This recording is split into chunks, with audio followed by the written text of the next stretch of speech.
ግድቡ እንደውም ሁለተኛው አድዋ እያልን ምንጠራው ያለ ምክንያት አይደለም እና ለመጀመሪያ ጊዜ ከፍ ያለ አክብሮት ከፍ ያለ አቴንሽን ለኢትዮጵያ የተሰጠው ይሄ ህዳሴ ግድብ ከተጠናቀቀ በኋላ ነው። የግድቡ ስኬት ትልቅ ብሔራዊ አቅም ፈጥሯል ማለት ነው። ይሄ ብሔራዊ አቅም ደግሞ የኢኮኖሚ አቅም ነው፣ ማህበራዊ አቅም ነው፣ የፖለቲካ አቅም ነው፣ ሁለገብ አቅም ነው የሚሆነው። የኢትዮጵያን ተሰሚነት ይጨምራል። ለዚህ ነው ከአድዋ ድል አመሳስለን ብዙ ጊዜ የምናቀርበው ቀይ ባህር የልብ ቧንቧ ነው እያለው። ምክንያቱም ምንድነው እዛ አካባቢ ካየሽ ህዝቡ ጥርት ብሎ የኤርትራ ህዝብ ከኛ የተለየ አይደለም። ጥርት ብሎ ከጅቡቲ የተለየ አይደለም። ጥርት ብሎ ሶማሊያም ሁሉም ቦታ ብትሄጂ የምታየው ምንድነው ኮሎኒያሊስቶች መጥተው ባሰመሩት መስመር ተከፋፈለ እንጂ አንድ ህዝብ ነው። እዚህ ቀይ ባህር አዋሳኝ ሀገሮች ግብጽን ጨምሮ ሬድ ሲ ካውንስል የሚል አላቸው። እዛ አባል እንዳትሆን፣ እዛ እንዳትጠጋ፣ ታዛቢም እንዳትሆን ጭምር ከፍተኛ ጫና ሲደረግባት የነበረች ሀገር ናት እስካሁን ማለት ነው። እኛ እኮ ትልቅ ነበር፣ አሁንም ትልቅ መሆን እንችላለን። በዛ ላይም እንትን ጀምረናል፣ ፋውንዴሽን ጥለናል።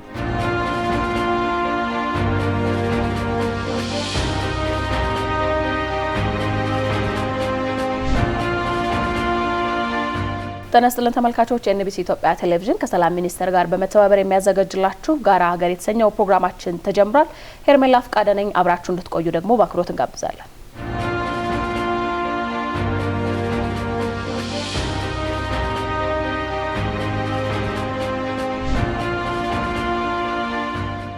በዚህ ሳምንት የጋራ ሀገር በተሰኘው ፕሮግራማችን ደግሞ ለውይይት የመረጥነው ርዕሰ ጉዳይ ዲፕሎማሲ ነው። በዚህ ጉዳይ ላይ ደግሞ ውይይት አብረው ሊያደርጉ እንግዶች አሉ። እንግዶቼ እንኳን በደህና መጣችሁ። ፕሮፌሰር አየለ በክሪ የታሪክ ምሁር ናቸው። በኢትዮጵያ ታሪክ ላይ ደግሞ በርካታ የምርምር ስራዎችን አበርክተዋል። የኢትዮጵያ ታሪክ ተመራማሪ ናቸው። ፕሮፌሰር ስለመጡ ከልብ አመሰግናለሁ። አመሰግናለሁ። አምባሳደር ዲና ሙፍቲ ደግሞ ከ4 አስርት ዓመታት በላይ ሀገራቸውን በተለያዩ ሀገራት አምባሳደር በመሆን አገልግለዋል። በአሁኑ ሰዓት ደግሞ በሕዝብ ተወካዮች ምክር ቤት የሰላምና የውጭ ጉዳይ ቋሚ ኮሚቴ አባል ሆነው የኢትዮ አውሮፓ ህብረትና የምዕራብ አውሮፓ ሀገራት ወዳጅነት ሊቀመንበር በመሆንም እያገለገሉ ነው የሚገኘው። አምባሳደር ስለመጡ ከልብ አመሰግናለሁ። እኔም አመሰግናለሁ።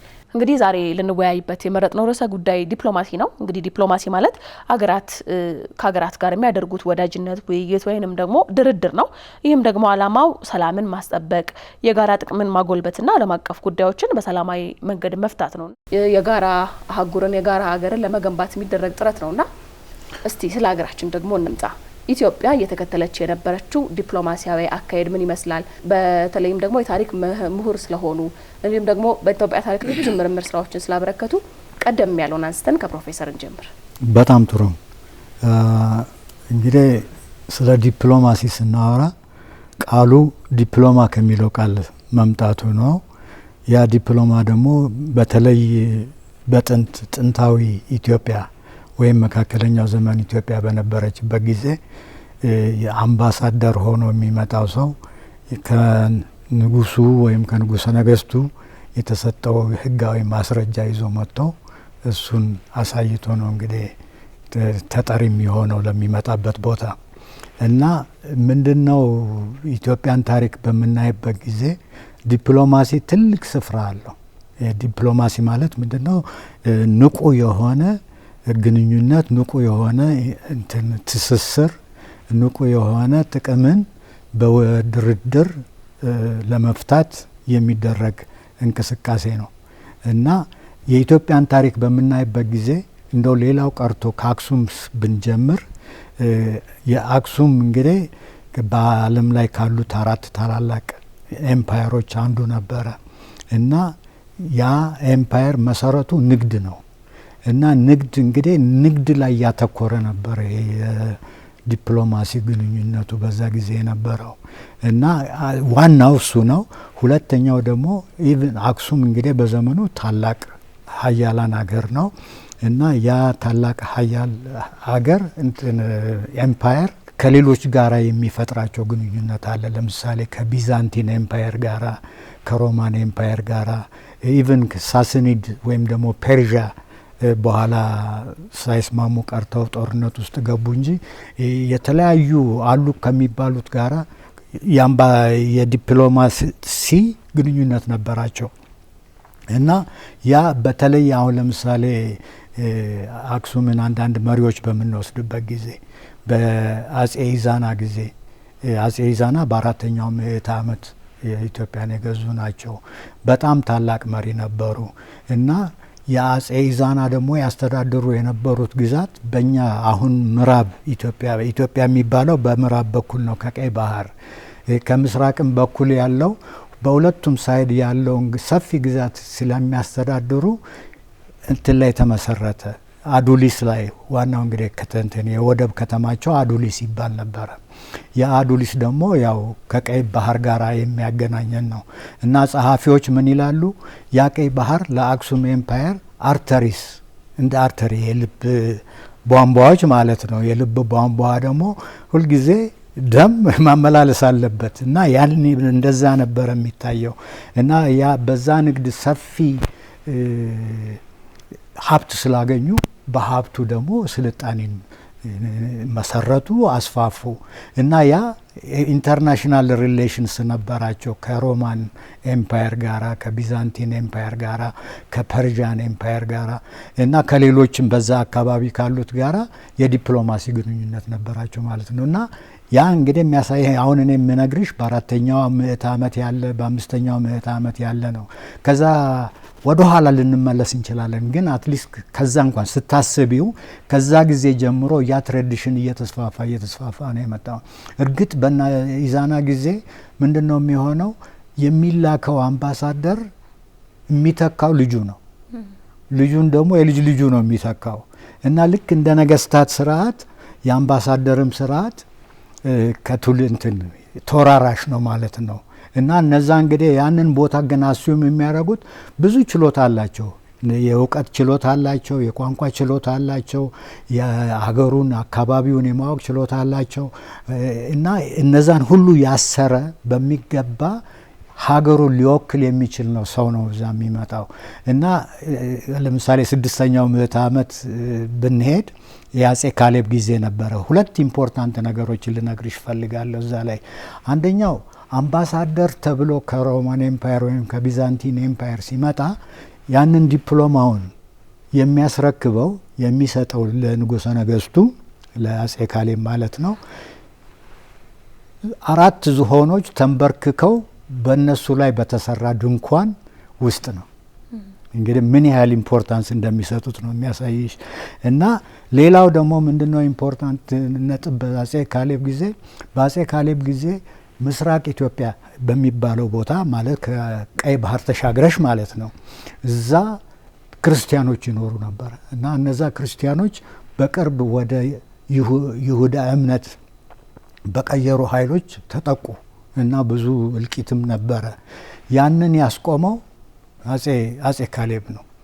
አጼ ካሌብ እንግዲህ ያው የመርከብም ኃይል ነበረው፣ የባህር ኃይልም ነበረው እና ተሻግሮ ሄዶ ሊያስቆም ችሏል። እና እንግዲህ ይሄ ምንድነው ኢንተርናሽናል ሪሌሽን አሰር ሊያዝ እንግዲህ እስከ 6ኛው መቶ ዓመት ጊዜ ምክንያቱም እርዳታ አግኝቶ ነበረ ከሮማን ኤምፓየር ክርስቲያን ከሆኑት ኤምፓየሮች እርዳታ አግኝቶ እሱም ራሱ ጦሩን ይዞ ሄዶ ሊያሸንፍና ያንን እልቂት ሊያስቆም ችሏል። እና እንደዚህ እያለ ይቀጥላል ማለት ነው እና ትራዲሽኑ ሳይቋረጥ አምባሳደር ያግዙኛል እስከ ዘመናዊ የምንለው ጊዜ ድረስ መጥቷል ማለት ነው። ሌላው ያው መካከለኛው ዘመን ደግሞ የሚባል አለ። ያኔ ከአዱሊስ ትኩረታችን ወዴት ይሆናል? ወደ ዘይላ ወደብ ይሆናል ማለት ነው እና በዘይላ ወደብ እንግዲህ የአዱሊስ ቀይ ባህር ነው። ዘይላ ደግሞ ከገልፍ ኦፍ ኤደን የምንለው ከዛ ጋር ነው። ከዛም በሶማሌም በኩልም ከኢንዲያን ኦሽን ጋር የሚያስተሳስረን አለ እና ከዛ ከጥንት ጀምሮ እስካሁን ድረስ ያለ በዲፕሎማሲ ብዙ ጥቅም ሊያመጣ እንደሚችልና ያ በዲፕሎማሲ ትሬድ ሊስፋፋ እንደሚችል ያሳየበት ዘመን ነው ብዬ እንደው ባጭሩ ቋጨዋለሁ። ምናልባት ደግሞ ስለ አሁናዊው እናንሳ። በተለይም ኢትዮጵያ ፓን አፍሪካኒዝም ላይ በጣም ከፍተኛ አስተዋጽኦ በዲፕሎማሲው ያደረገች ሀገር ናት። አሁን ደግሞ ስናይ በቅርቡ የአፍሪካ ህብረት ስብሰባ ነበረ፣ እንዲሁም ደግሞ የጣሊያን አፍሪካ ጉባኤን አስተናግደናል። ከዛም በተጨማሪ ደግሞ የቱርኩ ፕሬዝዳንት ረሲብ ጣይብ ኤርዶሃን ኢትዮጵያ መጥተው ነበር፣ ኢትዮጵያን ጎብኝተው ነበርና ይህ ደግሞ አሁናዊ የኢትዮጵያ ዲፕሎማሲ አካሄድ ምን ይመስላል የሚለውን እናንሳ።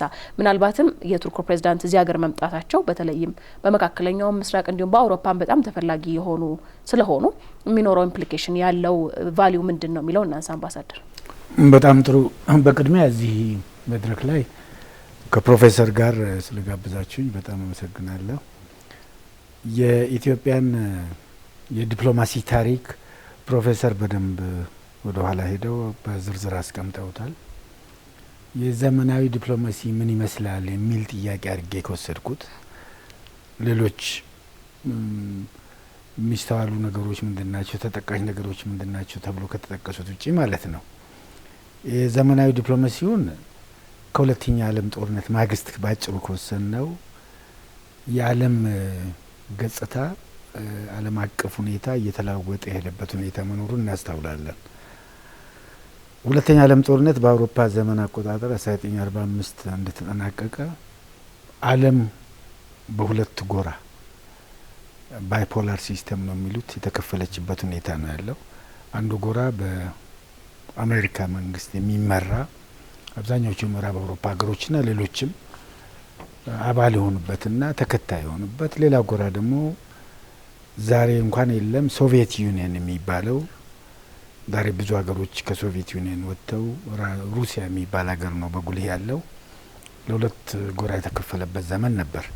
በዛን ዘመን የነበረው ዲፕሎማሲ ዘመናዊ ዲፕሎማሲ ከዛ ጀመረ ብለን ብንወስድ ሀገራችንን በአንዱ ጎራ ውስጥ ወደ አንዱ እንድንጠጋ የሚያስገድድበት ሁኔታ ነው የነበረው።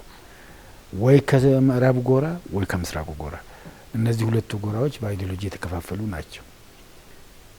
ለተወሰኑ አመታት ከቀጠለ በኋላ ባይፖላሩ ወደ ዩኒፖላር የተቀየረበት አንድ ዘመን ነበር።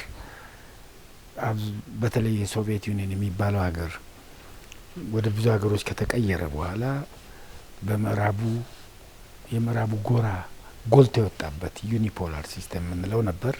በዛን ሰዓት ምን እንደዚሁ ዓለም አቀፍ ግንኙነቱ ነበረን። አሁን የሁለቱም የዩኒፖላሩም ባይፖላሩም አልፈው ብዙ ጎራዎች፣ ብዙ ለሀያላን፣ ብዙ ጠንካራ ሀገሮች፣ መለስተኛ ሀገሮች የተፈጠሩበት ሁኔታ ነው ያለው። ስለዚህ መልቲፖላር ሲስተም ነው የሚባለው።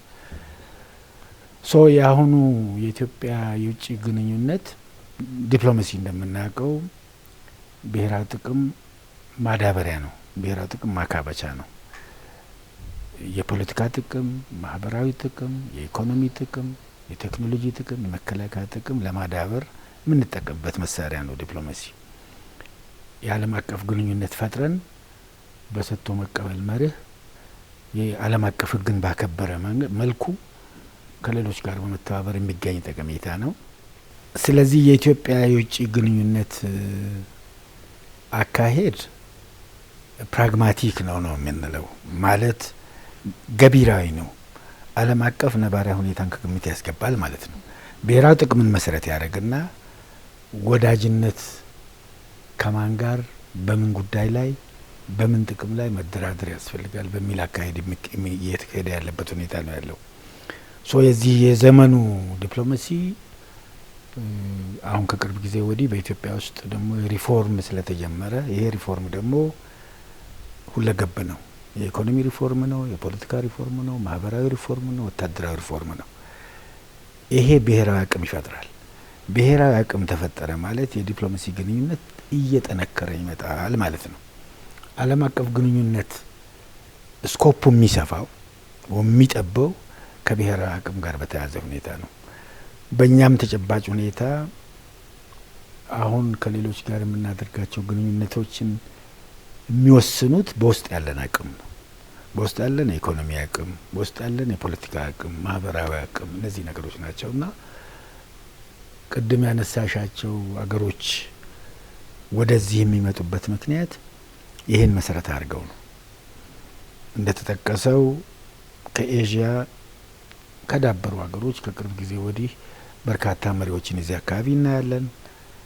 አሁንም በቀደም ለት የቱርክ ፕሬዚደንት እዚህ አስተናግደን የመለስንበት ሁኔታ ነው የነበረው። የአፍሪካ ህብረትንም ጉባኤ 39ኛውን እጅግ በጣም በደመቀ ሁኔታ የተከበረበት ሁኔታ ነው የነበረው። ኢትዮጵያ ለምንድን ነው ትኩረት ያገኘችው የሚል ነገር ከተነሳ እነዚህ ሰዎች ለምን መጡ ከተባለ ለሽርሽር ያለ የሚመጡት ለጥቅም ነው። ራሳቸውንም ጥቅም ይዘው በመተባበር የጋራ ጥቅም ማዳበር የሚቻልበት ሁኔታ ላይ ለመስራት ነው። ይሄ ነው የሆነው። ይሄ ደግሞ የመጣው በውስጥ በተፈጠረው አቅም ነው ማለት ይቻላል። በእርግጥ የውጭ ግንኙነትን ለማሳለጥ የሚንቀሳቀሱ ተቋማት አሉ። ለምሳሌ የውጭ ጉዳይ ኤምባሲዎች፣ ቆንስላ ጽህፈት ቤቶች ወዘተርፈ ፓብሊክ ዲፕሎማሲውም አለ። ነገር ግን በዋናነት ሀገሮች ትኩረት አድርገው ወደዚህ የሚመጡት እዚህ የሚመላለሱት በዋናነት ለሽርሽር ሳይሆን ብሔራዊ ጥቅምን ለማስጠበቅ ነው። ይሄ ደግሞ የሚመጣ ኮስት ካለው ጥንካሬ ጋር በተያያዘ ሁኔታ ነው። እነዚህ የሚመጡ ወገኖች መሪዎች የሚሆኑ የተቋማት መሪዎች የሀገር መሪዎች ኢትዮጵያ ጋር ምን መነገድ እንችላለን፣ ኢትዮጵያ ጋር ምን ኢንቨስት ማድረግ እንችላለን፣ በቱሪዝም መስክ በምን ሁኔታ ነው ኢትዮጵያ ሄደን መምጣት የምንችለው፣ ቱሪዝምን እንዴት ማስፋፋት እንችላለን፣ ቴክኖሎጂ እንዴት ማስፋፋት ይቻላል፣ በዲፌንስ ደረጃ በመከላከያ ደረጃ በጸጥታ ደረጃ ከኢትዮጵያ ጋር ምን ማድረግ እንችላለን። ይህንን ጠቀሜታ ከግምት አስገብተው ነው። ከዚህም አንዳንዴ ያልፋል አካባቢያዊ ሁኔታዎችንም አብሮ ለመቃኘት ማለት ነው። ለምሳሌ ቅድም ያነሳሻቸው አገር መሪ እንደተባለው በአውሮፓ ተጽዕኖ ያላቸው ሰው ናቸው። አገራቸው ደግሞ የምትከበር አገር ናት፣ የምትሰማ የምትደመጥ አገር ናት፣ ተጽዕኖ ፈጣሪ ናት።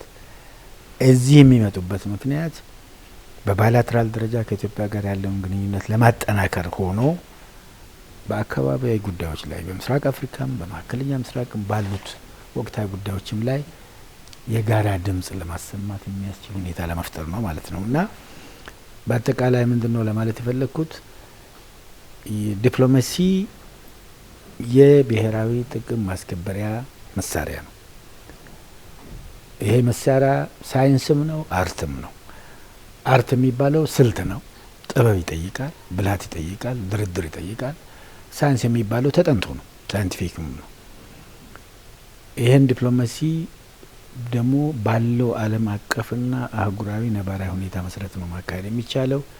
ኢትዮጵያ ውስጥ አሁን እየተሞከረ ያለው እሱ ነው፣ እየተደረገ ያለው እሱ ነው። ፕራግማቲክ የሆነ ነው። በአይዲዮሎጂ ላይ ተመስርተን አይደለም። አንድ ዘመን አይዲዮሎጂ ላይ የተመሰረትንበት ሁኔታ ነበር። በዚህ በዘመኑ ዲፕሎማሲ ግዴታም የነበረበት ሁኔታ ነበር። አሁን ግን ከአይዲዮሎጂም በላይ ዓለም አቀፍ ሁኔታ ለዛ ስለማያስገድድ ብሔራዊ ጥቅምን መሰረት ያደረገ አይነት ዲፕሎማሲ መሆኑን ለማመላከት ነው። በዚህ ደረጃ እንግዲህ የታዩ ያሉ ነገሮች በጣም ጥሩ ናቸው። የዲፕሎማሲ አውዱ እየሰፋ እየሄደ ያለበት ሁኔታ ነው ያለው ለማለት ነው። መልካም እንግዲህ የኢትዮጵያ ዲፕሎማሲ ምን ይመስላል የሚለውን ከጥንት ጀምረን እስካሁን ነው ያየ ነው። ምናልባት አሁን ከቅርብ ጊዜ ወዲህ በተለይም ደግሞ የኢትዮጵያ ታላቁ ህዳሴ ግድብ እውን መሆን ጋር ተያይዞ ዲፕሎማሲው ላይ ብዙ ለውጦች አሉ ብለን ማንሳት እንችላለን። እንደው ቀደምት ምናልባት ህዳሴ ግድብን ስናነሳ ጠቅላይ ሚኒስትሩን በተደጋጋሚ ሲናገሩት እንደነበረው ማንንም የመጉዳት አላማ የለውም። ይህ ግድብ ለኢትዮጵያውያን ጥቅም እንዲውል ነው እንጂ ሌሎች አጎራባች ሀገራትን ወይም ደግሞ የተፋሰሱን ሀገራት የመጉዳት ጥቅም የለውም ብለው በተደጋጋሚ ሲናገሩ ነበር። ነገር ግን ደግሞ ከተለያዩ ሀገራት በጣም ጫና ሲበረታበት የነበረም ጉዳይ ነው የኢትዮጵያ ታላቁ ህዳሴ ግድብ። ምናልባት ያ እውን መሆናችን ያመጣልን ዲፕሎማሲያዊ ፋይዳን ከአምባሳደር እንሰማለን። ወደ ኋላ መለስ ብለን የኢትዮጵያ ታላቁ ህዳሴ ግድብ ከተጀመረ ጀምሮ ያሉብንን ዲፕሎማሲያዊ ጫናዎች እናንሳቸው እስቲ ፕሮፌሰር። በጣም ጥሩ። ይህንን አምባሳደር ከኔ የተሻለ ሊመልሱ ይችሉታል። ግን የታሪክ ተኮር የሆነ መልስ ለመስጠት እሞክራለሁ። እንግዲህ ዋናው ነጥብ ምንድነው? ግድቡ ከአባይ ውሃ ጋር የተያያዘ ነው። እኛ አባይ እንላለን፣ ግብጾች፣ ሱዳኖች ደግሞ ናይል ይሉታል። እና አሁን ያንን ውሃ በምታይበት ጊዜ ከጥንታዊ የእኛ ታሪክ፣ የሱዳን ታሪክ፣ የግብጽ ታሪክ በዛም ብሎ ደግሞ ከአፍሪካ ታሪክ ጋር የተያያዘ ነው። አሁን ለምሳሌ የአባይ ውሃ ናይል የሚባለው ወንዝ ዘሎንገስት ነው። በጣም ረጅም፣ እጅግ በጣም ረጅም የሚባል ወንዝ ነው እና ያንን ወንዝ ደግሞ ስናስብ በተለይ ከግብጽ ጋር አያይዘን በምናስብበት ጊዜ ምንድን ነው የምናገኘው? በጣም ግሩም የሆነ ትልቅ የሆነ አስደናቂ የሆነ ጥበብ የተሞላበት ስልጣኔ አፍርተውበታል። ከውሃው ማለት ነው። እና እንግዲህ ውሃ አትሊስት እንደው ሌላው ቢቀር 5000 እስከ 10000 ዓመት እድሜ ያለው ነው እና ወደ ግብጽ ሲፈስ ምንም አይነት እንከን ሳይኖረው፣ ምንም አይነት መሰናክል ሳይኖረው፣ ምንም አይነት ግድብ ሳይኖረው ግብጽ ጋር ይደርስና ያለው የተከማቸው አፈር ራሱ ማዳበሪያ ሆኖ የሚፈልጉትን አይነት አዝርዕት በዩ አትክልት በዩ ከማፍራት ተጨማሪ ያን ቅድም እንዳልኩት እንደ አክሱም እነሱም ያንን ተጠቅመው በዛ ባገኙት ሀብት ተጠቅመው ፒራሚድን ሰርተዋል። እንግዲህ ፒራሚድ የአይፍል ታወር እስከተሰራ ድረስ በጣም ረጅም የሆነ የሰው ሰራሽ ህንፃ ፒራሚዱ ነበረ እና እርግጥ ሱዳኖች ከግብጽ የበለጠ ብዙ ፒራሚዶች አሏቸው። የሱዳኖቹ ግን ትንንሾች ናቸው። ዋና ቁም ነገር ምንድነው?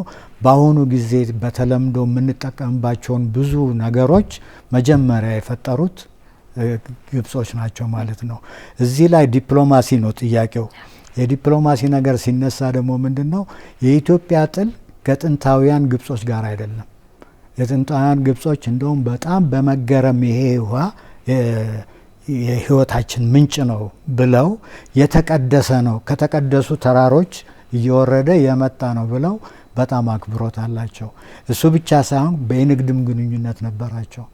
በተለይ ዘላንድ ኦፍ ዘ ፑንት የሚባል ፑንትላንድ የሚባለው የጥንት በጣም ቅድመ ጥንት በሆነበት ጊዜ በተለይ ዳይነስቲ እነሱ የመንግስት ስርዓት ፈጥረው ግብጽን በሚያስተዳድሩበት ጊዜ ያ ግብጽ ኑቢያም ይመጣል፣ እኛም ጋር ይመጣል፣ ይሄው መካከለኛው ምስራቅ የምንለው ይሄዳል እና ከነዛ ሁሉ ጋራ ትስስር ኖሯቸው በተለይ ከኛ ጋራ ንግድ የጀመሩት 6ኛው ዳይነስቲ ነው።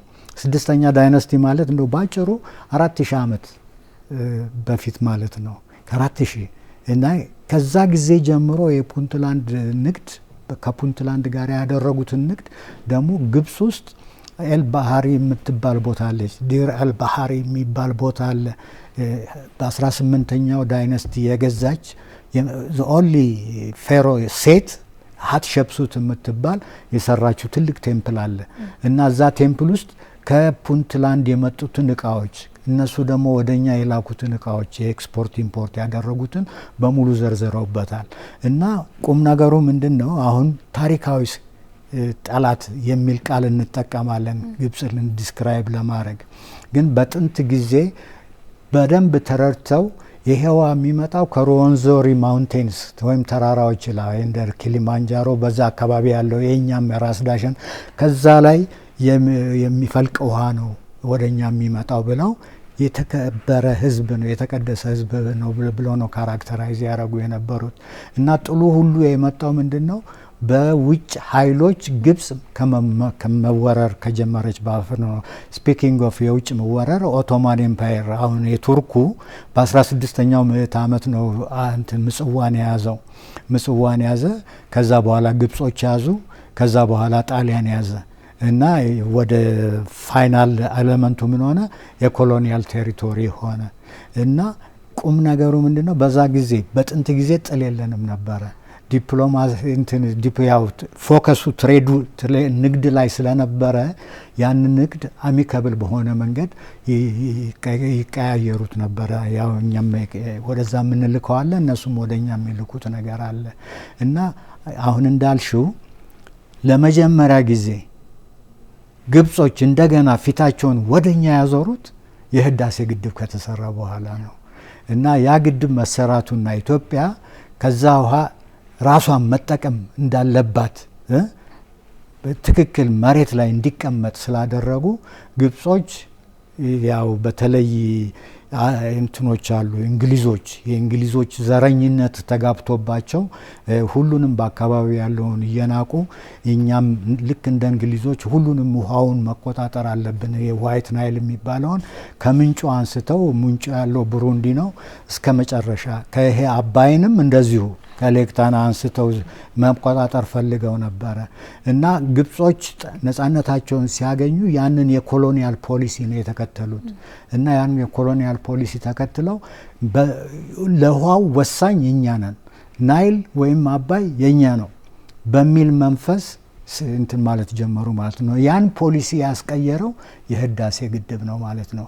እና ያ ደግሞ በእኛ መሰራቱ ያው እንዳየሹ በተለይ በተመረቀበት ጊዜ ትልቁ ኒውስ በዓለም ላይ አሁን ለምሳሌ እኛ ትልቅ ኒውስ በዓለም ላይ እንዲመጣ ያደረግነው በአድዋ ጦርነት ነው። ያ ድል በመላው ዓለም ነው የተሰራጨው። ከዛ በኋላ ግድቡ እንደውም ሁለተኛው አድዋ እያልን ምንጠራው ያለ ምክንያት አይደለም። እና ለመጀመሪያ ጊዜ ከፍ ያለ አክብሮት ከፍ ያለ አቴንሽን ለኢትዮጵያ የተሰጠው ይሄ ህዳሴ ግድብ ከተጠናቀቀ በኋላ ነው። ስለዚህ ይሄ ዲፕሎማሲውንም ኔቸር ቀይሮታል ማለት ነው።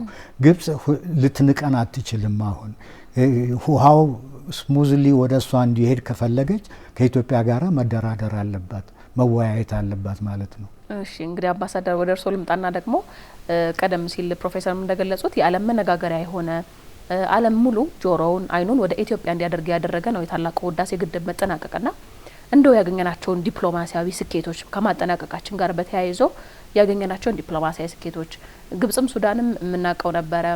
ግድቡ ከተገደበ የውሃ ኃይላችን ይቀንሳል የሚል ነበር። ሲገደብ ደግሞ ከፍተኛ የሆነ ውሃ ይመጣብናል የሚል ስበብ ነው እየያዙ የመጡት የነበረውና በዓለም አቀፍ ደረጃ ያገኘናቸው ስኬቶች እንዲሁም ደግሞ የቀጠናው አገር ወሳኝ አገር የሆነች በመምጣቷ ኢትዮጵያ ከዛ አንጻር ከቀጠናው ያገኘነው ዲፕሎማሲያዊ ሚና ፋይዳ ምንድነው? በጣም ጥሩ። ከናይል ወንዝ ከሚባለው ወይም አባይ ወንዝ ጋር በተያያዘ በግብጽ በኩል የነበረውን ታሪካዊ ሁኔታ ፕሮፌሰር በደንብ አስቀምጠውታል። እንደ አጋጣሚ በስራ ጉዳይ በግብጽ አምባሳደር ሆኜ ያገለገልኩበት ዘመን ስለነበረ በተለይ ይሄ ደግሞ እንደ አጋጣሚ ሆኖ የህዳሴ ግድብ ግንባታ ሂደት ላይ ያለ ነበርና ከውስጡ ሆኜ እዛ አካባቢ የተወሰኑ አመታት ሆኜ ስሜታቸውን ለመገንዘብ የቻልኩበት ሁኔታ ነው የነበረው። ከፍተኛ የዲፕሎማሲ ጫና ፕሬዠር ነው የነበረው።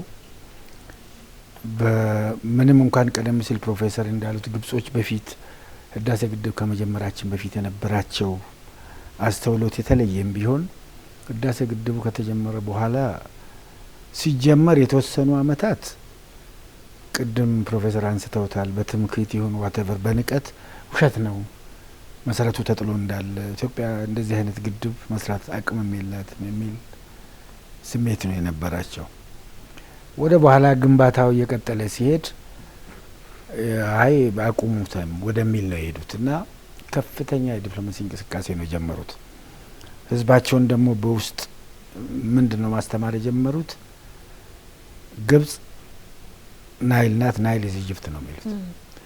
የውሃው ምንጭ ጭምር ልክ እዛው እንደሆነ ግፋብል ትንሽ ወጣ ብሎ እዚህ ሱዳን ጠረፍ ላይ እንደሆነ ነው እንጂ ከ80% በላይ የሚሆነው የውሃው መጠን ከኢትዮጵያ እንደሚፈልቅ ህዝቡን እንዳይገነዘብ ሁሉ የማድረግ ስራዎች በስፋት ተሰርተው ውሃው የራሳቸው የግላቸው እንደሆነ የማድረግ ሁኔታ ነው የነበረው። በእኛ በኩል ግድቡ እንደተጀመረ ኢትዮጵያ በፍጹም ኮንሲስተንት የሆነ አቋም ነው የነበረው። እኛ በዚህ በህዳሴ ግድብ ግብጽንም ሱዳንም መጉዳት አንፈልግም የሚል አቋም ነው የነበረው። ይሄ ደግሞ እንደማይጎዳቸው ለማሳየት ውሃውን ብንገድብም ተርባይኑን መጥቶ መብራት ብቻ ሰጥቶን ነው የሚያልፈውና ይሄንን የሚያጠና ኢንተርናሽናል ፓናል ኦፍ ኤክስፐርትስ ጭምር አቋቁመን ነበር በኢትዮጵያ ደረጃ ማለት ነው። ከሱዳንም ከግብጽም ከኛም ከኢንዲፔንደንት ተቋማትም የተውጣጣ የኤክስፐርቶች ፓናል ሁሉ ተቋቁሞ ይሄ ግድብ ግብጾችንም ሱዳንንም እንደማይጎዳ እንደውም የበለጠ ይጠቅማቸዋል የሚል አቋም በደንብ ስናራምድ ነው የነበረው።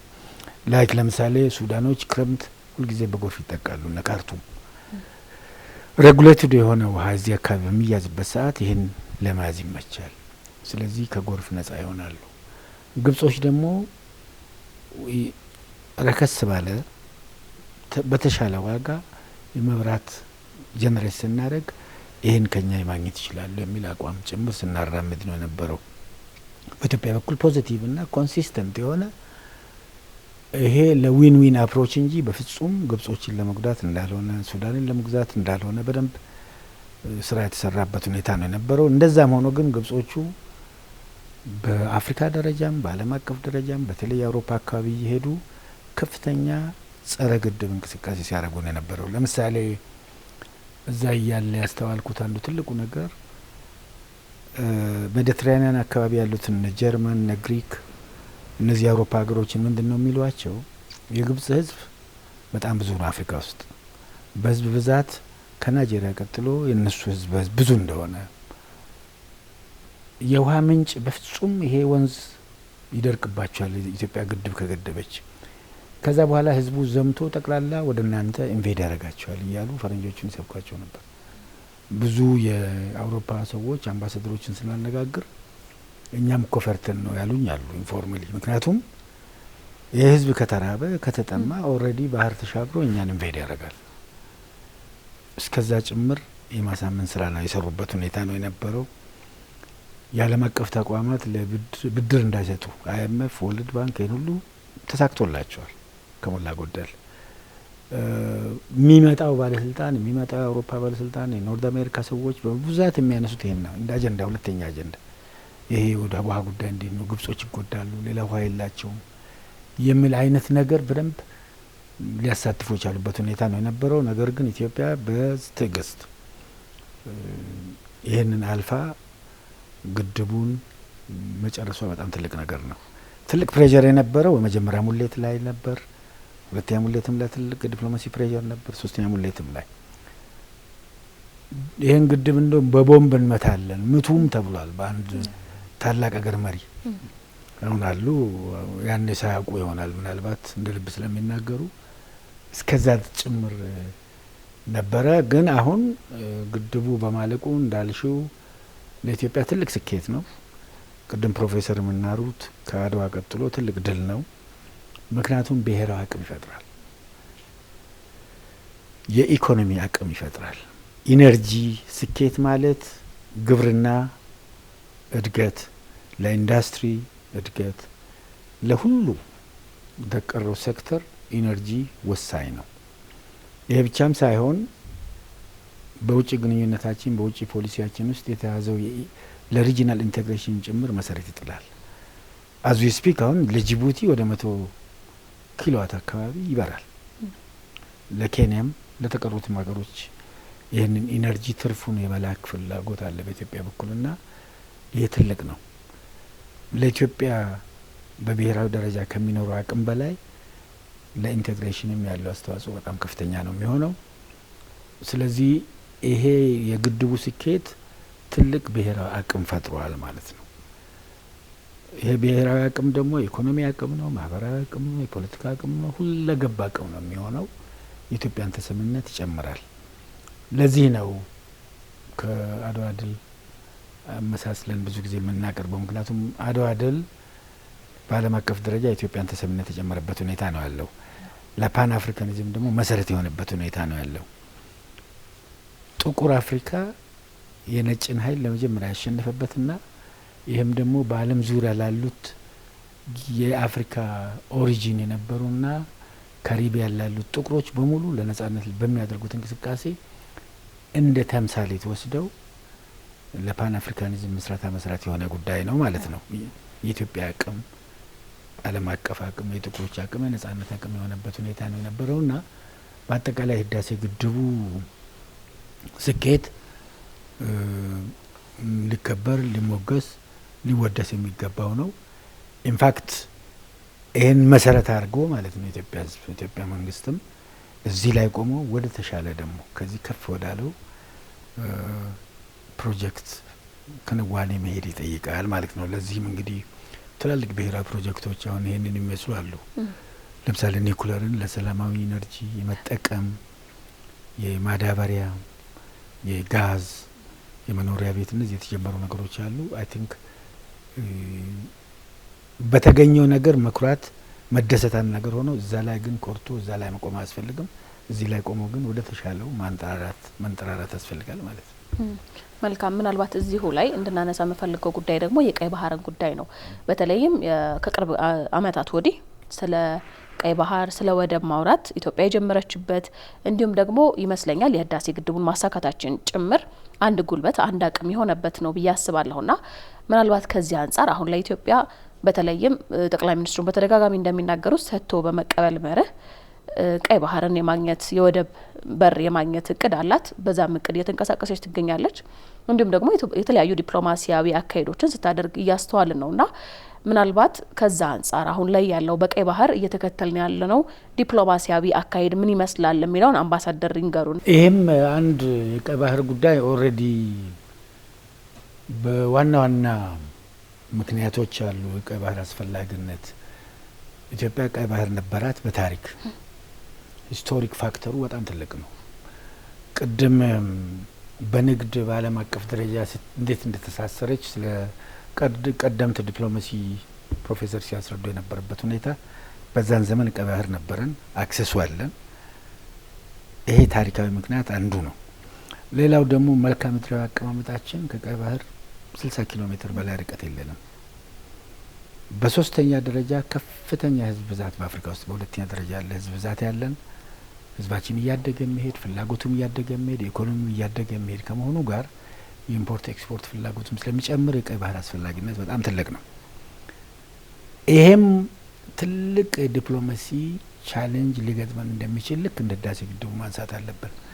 ኢትዮጵያ እዚሁ አካባቢ እያለች የቀይ ባህር አካባቢ እያለች እዚህ የቀይ ባህር አዋሳኝ ሀገሮች ግብጽን ጨምሮ ሬድ ሲ ካውንስል የሚል አላቸው። እዛ አባል እንዳትሆን እዛ እንዳትጠጋ ታዛቢም እንዳትሆን ጭምር ከፍተኛ ጫና ሲደረግባት የነበረች ሀገር ናት እስካሁን ማለት ነው። ስለዚህ ይህንን አጀንዳ ለማሳካት አሁንም በምናደርጋቸው እንቅስቃሴዎች በህዳሴ ግድቡ ተስፋ የቆረጠው ወገን በዛ ተስፋ ቢቆርጡም በዚህ ላይ ደግሞ ሌላ ቻሌንጅ ሊፈጥሩ እንደሚችሉ በደንብ እያየነው ነው። ኢንፋክት ለዚህም ስነ ልቦናዊ ዝግጅት፣ ፖለቲካ ዝግጅት፣ ተቃዋሚ ዝግጅት፣ የዲፕሎማሲ ዝግጅት ያስፈልጋል። ስራም በዚህ ደረጃ ነው እየተሰራ ያለው ብዬ አስባለሁ። ምን ማለት ነው የፈለግኩት? ይሄም አንድ ብሔራዊ አጀንዳ ነው። ይሄ አጀንዳ ቅድም ባነሳናቸው ታሪካዊ መልክዓ ምድራዊና የህዝብ ቁመና የኢኮኖሚ ቁመና ምክንያቶች የቀይ ባህር አስፈላጊነት ክሪቲካል ነው። ስለዚህ ኢትዮጵያ ይሄን ለማሳካት የምታደርጋቸውን እንቅስቃሴዎች አሁንም በስፋት መቀጠል አለባት። ዴፊኒትሊ ልክ ህዳሴ ግድቡን ህዝባችን ተረባርበው በጉልበቱ በእውቀቱና በራሱ ገንዘብ ከፍጻሜ እንዳደረሰው የወርልድ ባንክን እርዳታ ሳያገኝ የአይኤምኤፍን እርዳታ ሳያገኝ እንዲሁ ተቃውሞ እያለበት እዚህ እንዳደረሰው የዚህንም የባህር በር ጉዳይ በጋራ ተነስቶ እንደ አንድ ብሔራዊ ጥቅም አይቶት ማለት ነው። ምክንያቱም ይሄ ፖለቲካ፣ አይዲዮሎጂ፣ እምነት፣ ቋንቋ በዚህ የምንለይበት አይደለም። ይሄ የጋራ ጉዳይ ነው። የጄኔሬሽን ጉዳይ ነው። የኢትዮጵያ ትውልድ ጉዳይ ነው። የኢትዮጵያዊነት ጉዳይ ነው። በቀይ ባህርም ጉዳይ ላይ በጋራ መንቀሳቀስ በጣም አስፈላጊ ነው የሚሆነው። ልክ እንደ ህዳሴ ግድቡ የመጣ አንድ ብሔራዊ አጀንዳ ነው ለማለት ነው። እንደው ምናልባት ፕሮፌሰር እስቲ ስለ ቀይ ባህር መለስ ብለን እንይና ኢትዮጵያ እንግዲህ በጣም የባህር በር ከሌላቸው ሀገራት መካከል ጥቂት ሀገራት መካከል አንዷ ናት። በተለይም ቀደም ብሎም እንደገለጹት በጣም ቅርብ ሆነን ለቀይ ባህር ማለት ነው። ምናልባት አሁን ሰጥቶ በመቀበል መርህ ነው ቀይ ባህርን የራሳችን ለማድረግ እየጣርን ያለነው ወይም ደግሞ የባህር በር ለማግኘት እየጣርን ያለነውና መለስ ብለን ቀይ ባህር እየነበረን ወይ ደግሞ የራሳችን እያለ የነበረውን ዲፕሎማሲያዊ አካሄድ እስቲ እንየው። በጣም ጥሩ። እንግዲህ ማሰብ ያለብን ምንድነው እኛ እንትኑ ከቅድም የጠቀስኩት እንትን አለ የልብ ቧንቧ ብየዋለሁ። ቀይ ባህር የልብ ቧንቧ ነው እያለሁ። ምክንያቱም ምንድነው እዛ አካባቢ ካየሽ ህዝቡ ጥርት ብሎ የኤርትራ ህዝብ ከኛ የተለየ አይደለም። ጥርት ብሎ ከጅቡቲ የተለየ አይደለም። ጥርት ብሎ ሶማሊያም ሁሉም ቦታ ብትሄጂ የምታየው ምንድነው ኮሎኒያሊስቶች መጥተው ባሰመሩት መስመር ተከፋፈለ እንጂ አንድ ህዝብ ነው። በባህል በተለያዩ ነገሮች የተሳሰረ ህዝብ ነው እና አንደኛ መጀመሪያ ማስረገጥ ያለብን የዚህ አካባቢ ይሄ አፍሪካ ቀንድ የሚባለው አካባቢ በሙሉ ያለው ታሪክ የጋራ ታሪክ ነው። ሼር የምናረገው ታሪክ ነው። ሼር የምናረገው ባህል ነው እና በተቻለን መጠን አሁን እኔ ማምነው ምንድነው ፒስፉል በሆነ መንገድ ነው ይህንን አፕሮች ማድረግ ያለብን ብዬ አምናለሁ። እና ያ ፒስፉል የሆነ መንገድ ደግሞ አስፈላጊነቱ ለምንድነው ዞሮ ዞሮ አምባሳደርም እንዳሉት ጥቅሙ ለሁሉም ነው። ይሄ ዊን ዊን የሚያመጣ አሸናፊነትን የሚያመጣ ፕሮጀክት ነው እና አንደኛ ከቀይ ባህር ለመጀመሪያ ጊዜ ልንለይ የቻልነው ላንድ ሎክድ ተብለን ልንጠራ የቻልነው 1993 20ኛው ምዕተ ዓመት ነው። ከዛ በፊት ያለውን ታሪክ እንግዲህ አሁን ኤርትራ የሚባለው የተፈጠረው መቼ ነው? ጣሊያን በቅኝ አገዛዝ ስር ካረገች በኋላ ነው እና ያ 19ኛው ምዕተ ዓመት ታሪክ ነው። ከዛ በፊት ያለው ታሪክ በሙሉ የምንጋራው የኮሎኒያል ሂስትሪው ሳይሆን የህዝቡ ታሪክ የምንጋራው። እንደ አዱሊስ እኮ ያለው አሁን ኤርትራ ውስጥ ነው እና እርግጥ ከ70% የአዱሊስ ታሪክ ከኢትዮጵያ ጋር የሚያገናኘው ነገር የለም የሚባል ትርክት አለ።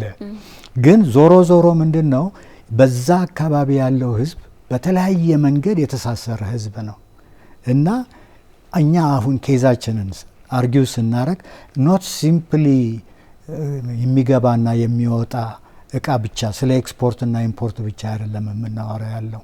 ያ ህዝብ አንድ ህዝብ ስለሆነ ያንዱ ጉዳት ለሌላውም ጉዳት ነው፣ ያንዱ ጥቅም ለሌላውም ጥቅም ነው በሚል ፕሪንሲፕል ወይም መርህ ነው መሄድ ያለብን። አንድ ሁለተኛ አሁን ያለው አዝማሚያ ምንድን ነው? ታሪክን ዲስቶርት የማድረግ ታሪክን የማኮላሸት ታሪክን ወደ አልሆነ ተግባር እንዲመራ የማድረግ ቴንደንሲ አለ። ያ ስለሆነ እኛ ከጥንት ቅድም እንደጠቀስኩት ከአክሱም ከዛም በፊት ልንሄድ እንችላለን። ከባህሩ ጋር ያለን ቁርኝነት በሁለቱም ሳይድ በቀይ ባህር ምዕራብና ምስራቅ ያሉት ሀገሮች ዋንስ አፖን ኤ ታይም አንድ ላይ እንደነበሩ እና ያ ታሪክ ከዛ ጊዜ ጀምሮ እንግዲህ ታሪክ በተለያየ መንገድ ሊሰበሰብ ይችላል። የተሰበሰበውንም በስርዓት መያዝ በጣም አስፈላጊ ነው። ምክንያቱም በአሁኑ ጊዜ በጣም ቀላል ነው ታሪክን ዲስቶርት አድርጎ ህዝብን ለማባላት በጣም ቀላል የሆነበት ጊዜ ውስጥ ነው ያለ ነው። ስለዚህ አንደኛ ያንን ታሪክ ዶኪመንት ማድረግ ዶኪመንቶቹን መሰብሰብ እና ምክንያቱም የኛ ሙግት ትልቁ ኃይላችን ለሙግቱ ታሪክ ነው። በታሪክ ነው ደግሞ ያንን ነገር ልናስረግጥ የምንችለው። ይሄ እንትን ላንድ ሎክድ መሆኑ ወደ ውሃ እንዳንደርስ በጣም ቅርብን ብንሆን ወደ ውሃ እንዳንደርስ የተደረገው ያ የኮንትሮል ኢሹ ነው። ዞሮ ዞሮ የኢትዮጵያን የማዳከም ኢትዮጵያን በጣም እርስ በርስ እየተባላች ከዛ በኋላ ሪሶርሷ በቀላሉ በሌሎች እጅ እንዲገባ የማድረግ ደባ ነው፣ ሴራ ነው። ይሄ ምንም ጥያቄ የለውም። እንደዛ ስለሆነ አንደኛ ታሪካችንን ከጥንት ጀምሮ እስካሁን ያለውን በስርዓት መያዝ፣ ህዝብን ማስተማር፣ የተለያዩ እንትኖች ለምሳሌ በቲያትር መልክ ሊሆን ይችላል፣ በሲኔማ መልክ ሊሆን ይችላል። ይሄ ነገር ቅድም አምባሳደርም እንዳሉት የጋራ ሁላችንም የሚመለከት መሆኑን አስረግጠን ተረድተን ያ ነገር ሪየል እንዲሆን እውነተኛ እንዲሆን ሀቀኛ እንዲሆን ስራ መስራት ኃላፊነት አለብን ማለት ነው እና ግን እንደኔ ግምት በሰላማዊ በሆነ መንገድ ይሄ ህዝብ እስከተገነዘበው ድረስ ሊፈጸም የሚችል ነው ብዬ አስባለሁ። እንደው ምናልባት እዚህ ላይ እንግዲህ ኢትዮጵያ በተለያዩ መልኮች እድገቷን ለማስቀጠል የተለያዩ ስራዎችን እየሰራች ነው። ነገር ግን ቀደም ብለው እርሶ እንደገለጹት 120-130 ሚሊዮን ህዝብ ይዘን ላንድ ሎክድ መሆናችን እድገታችንን በምንፈልገው መጠን እንዳይሆን ተጽዕኖ ከሚያደርጉ ነገሮች መካከል አንዱ ነውና ምናልባት አሁን ላይ የቀይ ባህርን ወይም ደግሞ የወደብ ባለቤት ለመሆን እንደ አገር የህዝቡን አንድነት ማምጣት ከዛም ደግሞ በውስጥ ያሉብንን ችግሮች ከመፍታት ጭምር ያለብን መጠቀም ያለብን ዲፕሎማሲያዊ አካሄድ ምንድነው? እንግዲህ እኛ ሰጥቶ በመቀበል መርህ ከተለያዩ ሀገራት ጋር ዲፕሎማሲ ለማድረግ ነው አሁንም ጥረት እየተደረገ ያለው ኢትዮጵያ መንግስት። ምናልባት ምን አይነት ዲፕሎማሲያዊ አካሄድ ነው መሄድ ያለብን? የምንይዘውስ ዲፕሎማሲያዊ አካሄድ ይጠቅመናል ወይ? ምንድነው እሱ ትልቁ ነገር እኔ ሳስበው ወደ ወደብ የምንመለስበት ቅድም እንዳልኩሽ ኤርትራ ውስጥ ያለውን ህዝብ፣ ጅቡቲ ውስጥ ያለውን ህዝብ ወይም ሶማሊያ፣ ሱዳን ያለውን ህዝብ እንደ ባይተዋር ከኛ ጋር ምንም ነገር እንደሌለው ወይም ደግሞ የሚገናኝበት የሚገናኝበት ምክንያት ሆስታይል የሆነ በቃ ጠላት ተብሎ ሳይሆን ያ ህዝብ የኛ ነው እኛም የነሱ ህዝቦች ነን ተብሎ በቃ አሁን የተጀመረ አለ።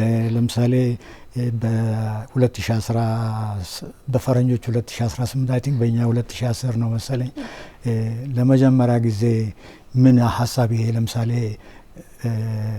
በሰላማዊ መንገድ እንፈታለን ተብለን ከኤርትራ ጋር እርቅ የጀመርንበት ጊዜ እሱን ነው ሪፈር ማድረገው። ኖቲስ ማድረግ ያን ጊዜ ዩኤስ ነበርኩ። በተለይ የሁለተኛው ጦርነት ተነስቶ ቲፒኤልኤፍ እና የኛ ተነስቶ አስታውሳለሁ።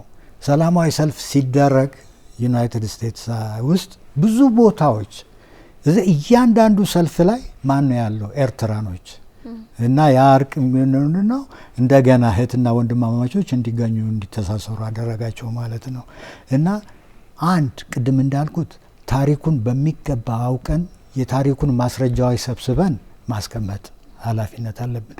ሁለት እነዚህን ጎረቤት ሀገሮች ከኛ ጋር አብረው ሊያድጉ የሚችሉ ሊበለጽጉ የሚችሉ እንጂ የኛ ቋሚ ጠላት እንዳልሆኑ ታሪክ ያመጣው ኮሎኒያሊዝም እንደ በታተነን እዛ ላይ መስራት እና ያን በምናረግበት ጊዜ እርግጥ ምልሽ ኢኮኖሚው የውስጣችንም ችግር አለ። ይህንን መረዳት አለብን።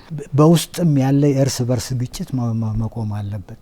አሁን አንድ የኔ ተማሪ በቅርብ ሱዳን ጠረፍ ላይ ነው የሚሰራው። የደህንነት ሰራተኛ ነው፣ እኛ ጋር ይማራል እና ሪፖርት አረገልኝ እና ሲነግረኝ ምንድነው ያለው? ሱዳኖች በታሪክ አለ ወደኛ ሊመጡ ወይም የኛን ሊነጥቁ የሚፈልጉት እኛን ዊክን ደካሞች ናቸው ብለው ባሰቡበት ጊዜ ባሰቡበት ወቅት ነው እንጂ ጠንካራ በምንሆንበት እንቅስቃሴያችን በሚልበት ጊዜ ምንም አይነት ከድምፅ አሰሙም ብሎ አጫወተኝ እና ያ ሁኔታ ነው። አይ ቲንክ አንዳንድ ጊዜ ፐርሰፕሽናል ይሄ አስተያየት ከውጭ ያለው ምንድነው ወይም ያ ጎረቤት ኢትዮጵያ ተዳክማለች፣ አንድ ሳምንት ናት የቀረት፣ መንግስት ሊገለበጥ ነው ምናምን የሚል መንፈስ ሲመጣ ቀውሱም አብሮ እየተባባሰ ይሄዳል። የእርስ በርስ ግጭትም ሊፈጥር ይችላል ማለት ነው እና በዛ መልክ ነው የማየው። ሁለተኛ እኔ አሁን ለምሳሌ ሪጀክት አላረግም ከሶማሊላንድ የመጣውን ኦፈር ሪጀክት አላረጉም፣ ግን ኦፕሽናችንን ማስፋት አለብን። በዛ አምናለሁ። ምክንያቱም ኮስት ላይኑ በጣም ረጅም ነው፣ በጣም ረጅም ነው። እንኳን ለኢትዮጵያና ለመላው አፍሪካ ሀገሮች የኛን አካባቢ ኮስት ላይን እንጠቀም ቢሉ በቂ ቦታ አለ፣ በቂ ወደቦች ለመስራት በቂ ቦታ አለ እና ግን አፕሮቻችን ምናልባት ሊረዝም ይችላል፣ ግን ኮንቪንስ አድርገን ዊን ዊን የሆነ የሁላችንም የሚጠቅም መሆኑን ይህን ፕሮጀክት የሚያስረዳ ስራ መስራት አለብን ብዬ አስባለሁ ወደብ ለማግኘት።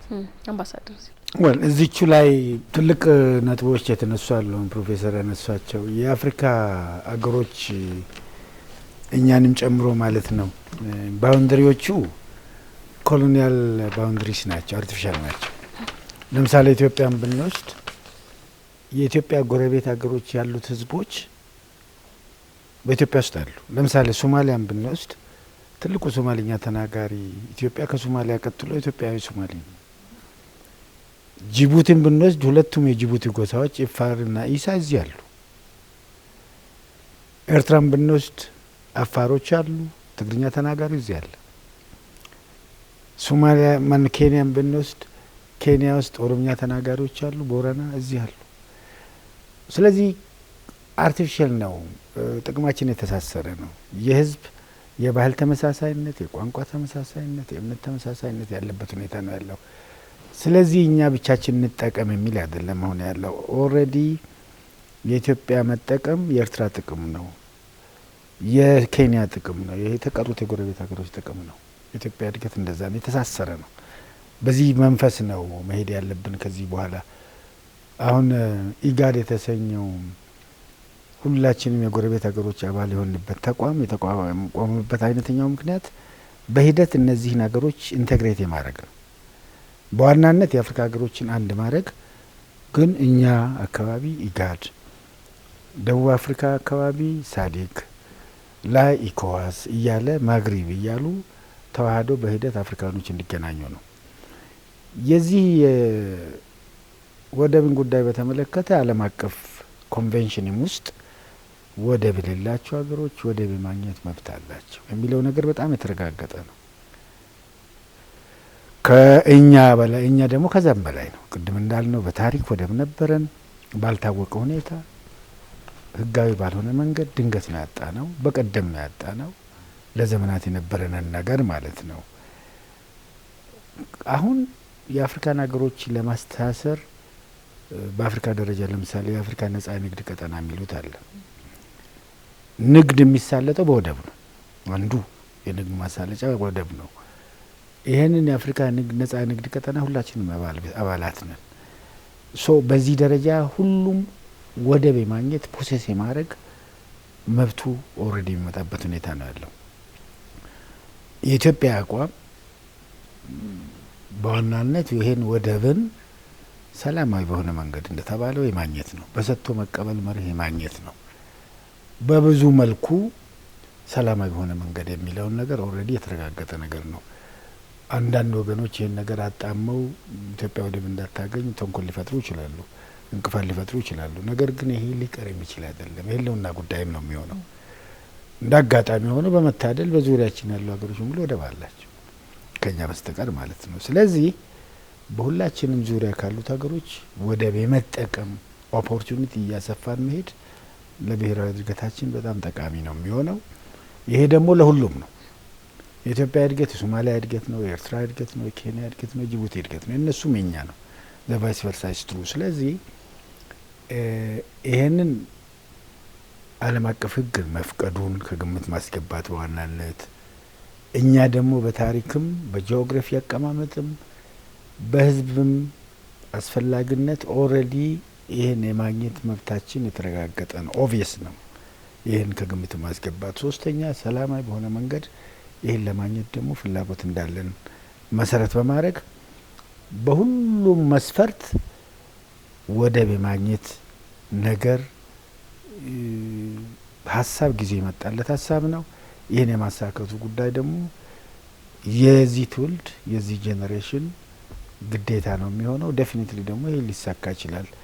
ጠቀሜታው ለሁሉም ነው የሚለውን ነገር ልናሰምርበት ይገባል ማለት ነው። ምናልባት በእኔ በኩል የመጨረሻ ላርገውና ኢትዮጵያ የቀይ ባህርን በዲፕሎማሲያዊ በተለያዩ ዲፕሎማሲያዊ መንገድ ቀደም ብለን እንደጠቀስ ነው በሰጥቶ መቀበል መርህ የራሷ ለማድረግ ወይም ደግሞ የወደብ በር ለማግኘት እየጣረች ነው ያለችውና ያንን ብታሳካ በቀጠናው ላይ የሚኖራት አቅም ምን ይመስላል የሚለውን የመጨረሻችን እናድርገው። ፕሮፌሰር እምልሽ የዛ እንግዲህ ተቃራኒው ምንድነው?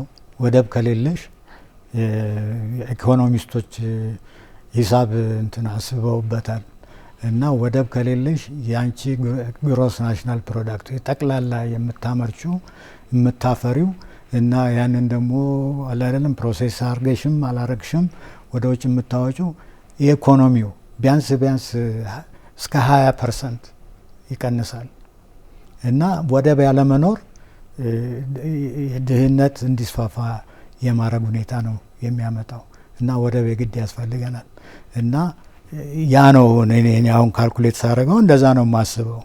አንድ እሱ ነው። ሁለተኛ በታሪክ እንግዲህ ለብዙ ሺህ ዓመታት ከወደብ ጋር የተሳስረሽ ያ ወደብ እንደውም የስልጣኔያችን የእድገታችን ምንጩ ሆኖ አሁን ያ ነገር ኦል ኦፍ ሰደን በድንገት ቅድም አምባሳደር እንዳሉት በተለያየ ደባ በተለያየ ሴራ ያ ነገር እንዳይሆን የታሰበውም አስተሳሰብ ምንድነው? አሁን ለምሳሌ እኛ ዘይት አገኘን፣ ወርቅ አገኘን፣ ይህን ሮ ማቴሪያል አገኘን እንላለን እና ያን ነገር ራሳችን ፕሮሴስ አድርገን አሁን ቡና ከኛ ቻይኖች እኮ ወስደው እንደገና አጥበው እንደገና ቆልተው በአሜሪካን ብራንድ እኮ ነው ወደ አሜሪካ እየሸጡ ቫልዩ አድድ የሆነ ብዙ ትርፍ የሚያገኙበት እና በዛ ነው የምናስበው። ወደብ በቃ አንቀሳቃሽ ነው። ያለሽን የምታመርችውን ነገር ወደ ውጭ ለመላክና ከውጭም የሚመጣውን ወደ ውስጥ ለማስገባት ወሳኝ ነው። ከኢኮኖሚው ያድጋል አያድግም ወሳኝ ነው እና እነዛ ሁኔታዎች ደግሞ አይተናቸዋል። እኛ እኮ ትልቅ ነበር፣ አሁንም ትልቅ መሆን እንችላለን። በዛ ላይም እንትን ጀምረናል፣ ፋውንዴሽን ጥለናል እና እነዛ ሁኔታዎች የሚመጡት አንደኛ ይሄ ኢሹ በጣም አንገብጋቢ ኢሹ እንደሆነ ቅድም አምባሳደር እንዳሉት ብሔራዊ ኢሹ መሆኑ ሁላችንንም የሚመለከት መሆኑን አንድ፣ ሁለተኛ ይሄ ኮሎኒያል ላይን ስላለ ብለን እዚህ ያለው ከኛ እንዳይጠቀም እኛ ደግሞ ከነሱ እንዳንጠቀም ቅድም በደንብ አድርገው በዝርዝር ያስቀመጧቸው አምባሳደር ሀገሮች ያ ህዝብ የተሳሰረ መሆኑን እኛ ያነሳነው ኢሹ የሚጠፋ ኢሹ አይደለም፣ የሚደበቅ ኢሹ አይደለም፣ ግልጽ የሆነ ኢሹ ነው እና የዓለም ደግሞ ኮንቬንሽኖች ሊቀየሩ ይችላሉ። ኖት ነሰሰሪሊ የበፊት ያለው ሁኔታ ሁልጊዜ ይቀጥላል ማለት አይደለም። እኛና እኮ ኤርትራ እስከተስማማንና እስከተግባባን ድረስ እኮ እንደገናም ሁለቱ አንድ ላይ ኮንፌዴሬሽንም እኮ የመፍጠር ችሎታ ሁኔታ ሊፈጠር ይችላል እና እንደዛም ማሰብ አለ አይደለም ያለብን ይመስለኛል። የዓለም ኮንቬንሽን ማክበር አለብን፣ ህጎችን ማክበር አለብን። ግን እነዛ ህጎች እኛን እስረኛ ማድረግ አለበት ብዬ አላምንም። አምባሳደር ኦብቪየስሊ በደንብ ተብሏል። ይሄ ነገር ቤዚካሊ በጉዳዩ ላይ ትልቁ ነገር ምንድነው? ትልቁ ስልት አንደ ሰላማዊ ነው ተብሏል። ይሄን በደንብ ልናሰምርበት ይገባል። ሌላው ይሄ ደግሞ ብሔራዊ ጉዳይ ነው፣ ብሔራዊ አጀንዳ ነው። ሊለያየን አይገባም። በዚህ ላይ ኢትዮጵያዊ ትውልድ ኢትዮጵያዊ በውጭ ያለው ዲያስፖራ፣ ኢትዮጵያ ደጋፊ የሆኑ ኢትዮጵያ ወዳጆች በሙሉ በዚህ ጉዳይ ላይ ሊተባበሩ ይገባል ነው ጥያቄውና ጠቀሜታው ደግሞ ለኢትዮጵያ ብቻ ሳይሆን ወደቡን ለያዙት ወደቡ ላይ ላሉት ሀገሮች ጭምር እንደሆነ በዋናነት አሁን ሎክ ኢጋድ የሚባለው ተቋም የተቋቋመው እኮ እነዚህ የኢጋድ አባል ሀገራትን ወደብ ያላቸውን በሙሉ የእኛን ጎረቤት ሀገሮችን አንድ የማድረግ ነው በረጅም ጊዜ ሂደት ውስጥ። ዓለም ደግሞ እንደ ድሮ አንድ መንደር ላይ የሆነችበት ሁኔታ ነው ያለው። ተገንጥሎ ብቻውን ሊበለጽግ ሊያድግ የሚችል ሀገር ዛሬ በዓለም ላይ የለም። የጋራ ነው፣ ብልጽግናው የጋራ ነው፣ እድገቱም የጋራ ነው፣ ችግሩም የጋራ ነው እና ይሄን ግሎባል ቪው፣ ይሄን ግሎባል አያያዝ፣ ይሄን ግሎባል ስሜት ከግምት ማስገባትን ይጠይቃል። የጋራ ነው። ስለዚህ ማንም የሚገለል የለም፣ የሚጎዳ የለም። ኢትዮጵያ የባህር በር አገኘች ማለት የኢትዮጵያ ኢምፖርት ኤክስፖርት ትሬድ ጨመረ ማለት፣ የኢትዮጵያ ኢኮኖሚ አደገ ማለት፣ የኢትዮጵያ ደረጃ ከፍ አለ ማለት፣ ኢትዮጵያ ተጽዕኖ ፈጣሪ ሆነች ማለት ለጎረቤት ሀገሮች ሊያሰጋቸው የሚገባ ነገር አይደለም። ጠቀሜታ አለው ነው። እንደ ሪጅኑ እንደ ምስራቅ አፍሪካ እንደ አፍሪካ እንደ ዓለም እያደግን መሄድ ነው የሚሆነውና አይ ቲንክ በዚህ ደረጃ በዚህ አስተሳሰብ ነው ማየት የሚያስፈልገውና ሁሉም በዚህ ደረጃ ነው መረባረብ ያለበት የሚል አስተያየት ስላለኝ ነው በጥቅሉ። መልካም ጥሩ ቆይታ ነበረ። ፕሮፌሰር አየለ በክሬ የታሪክ ምሁር ናቸው። በኢትዮጵያ ታሪክ ላይ ደግሞ በርካታ ጥናትና ምርምር ስራዎችን አበርክተዋል። የታሪክ ምሁር ናቸው። እንዲሁም ደግሞ አምባሳደር ዲና ሙፍቲ በ4 አስርት ዓመታት በላይ የተለያዩ ሀገራት ላይ አምባሳደር በመሆን አገልግለዋል። በሕዝብ ተወካዮች ምክር ቤት የሰላምና የውጭ ጉዳይ ቋሚ ኮሚቴ አባል ሆነው የኢትዮ አውሮፓ ህብረትና የምዕራብ አውሮፓ አገራት ወዳጅነት ሊቀመንበር ናቸው። እንግዶች የሆናችሁ ሰዓታችሁን ስለሰጣችሁኝ ደግሞ ጥሩ ውይይት ስላደረግን ከልብ አመሰግናለሁ። እኛም እናመሰግናለን። ተመልካቾች ሳምንታዊው ጋራ ሀገር ፕሮግራማችን ዲፕሎማሲ ላይ በማጠንጠን የተለያዩ ጉዳዮችን አነሳን፣ ውይይት አደረግን። በቀጣይ ሳምንት ደግሞ በሌላ ርዕሰ ጉዳይ እንገናኛለን። እስከዛው መልካም ጊዜ